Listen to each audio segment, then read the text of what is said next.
Hello guys, welcome to my channel. Today we are going to see how to resolve the Netwtw04.sys failed blue screen error system thread exhibition not handled on your Windows 10 or Windows 11 computer. Let's fix that guys.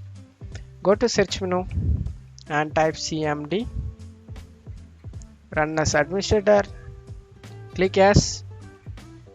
Now check my video description guys.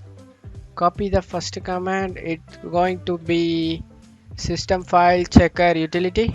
Copy it and right click that bar and eject and paste it. Press enter guys.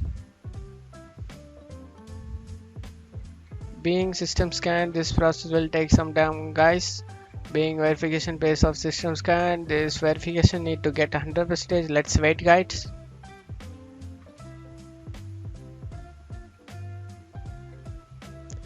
After finishing this 100%, go and copy the next command guys.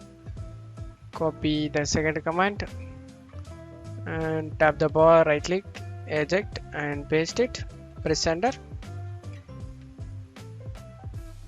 This 4% need to get 100% guys. After finishing this, go and restart your PC guys. You should good to go guys. I hope this tutorial definitely worked for you guys. Thanks for watching my video.